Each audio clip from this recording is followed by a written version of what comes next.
going around on crutches, as I needed to for a while, was bad for posture, not good for posture. So something remedial had to be done. The remedial things would ideally be chakrasana, but that was an impossibility. And also, no longer could we do our Samudra Manthana routine. Samudra Manthana being this interesting thing of the cooperation between the devas and the asuras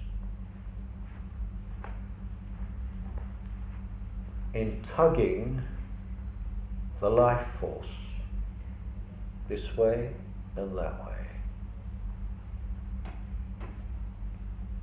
in rhythm, in order to create the amrita, the elixir of life. Now, the asuras are what the Greeks called the gods before the gods, that which reigned before the coming of the dominance of the devas. In my view, this really means a change of the bias of life between the downflow of the divine into substance, in which phase of life involution was the bias over evolution. Life has to involve before it can evolve. Yeah? Yeah. And this whole thing of the primary nadis, the left nadi, the ida means milk, incidentally, is the moon side, the downflow, the involutionary impulse. And the pingala is the fire side. Water falls, fire rises. The descending life and the rising life, if in balance in the human being, becomes stabilized in the sushumna. Now, the gods before the gods, the asuras, dominated the downflow. The devas, the divine ones, dominate the ascendants. And there is a perpetual tension between the two, the devas and the asuras.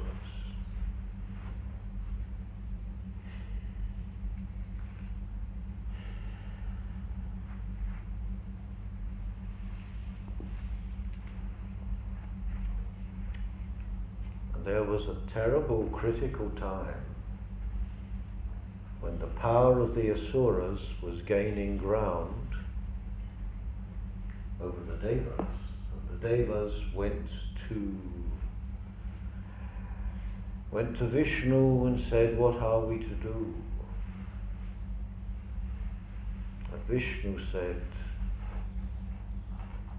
"Take the great serpent of life, give one end to the asuras, and you, the devas, take the other end.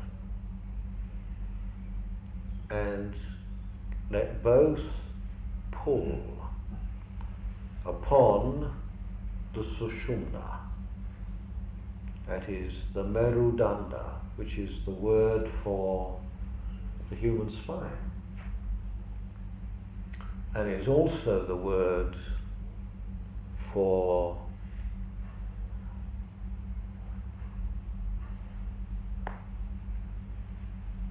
great pole of life, the axis mundi, which stretches from way below the earth and through the earth, on which the earth rotates, from the earth to the pole star.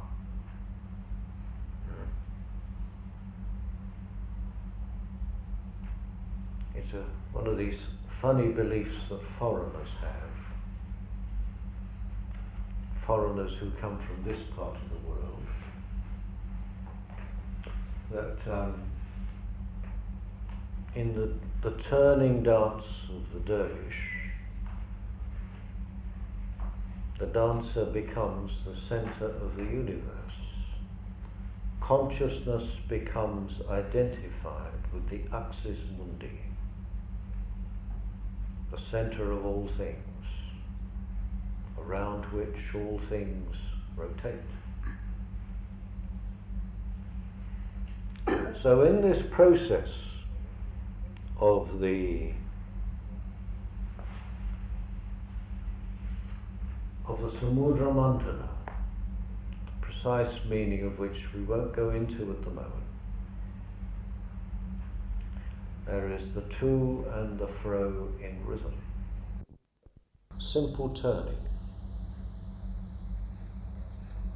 And what I found was, yes, it has a certain remedial effect on posture,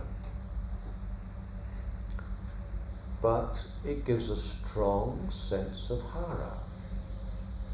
A simple, easy movement, a strong sense of hara, akin to what you would derive from rather more strenuous to and fro, that involves a fair degree of stretching. But in the hara sense, you can do it with far less effort. Not only that, I also discovered, do not put effort into it.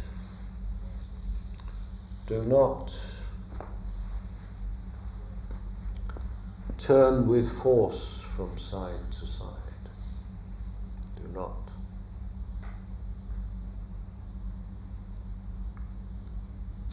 Because you're using the principle of leverage, and you're stretching in a direction to which the muscles are unaccustomed, and you must not aim at full stretch.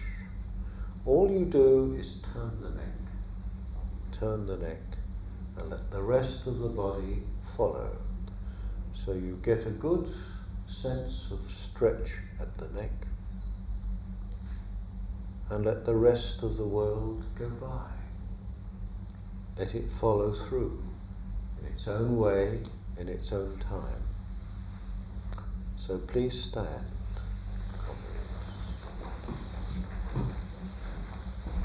Take up thy rod and stand.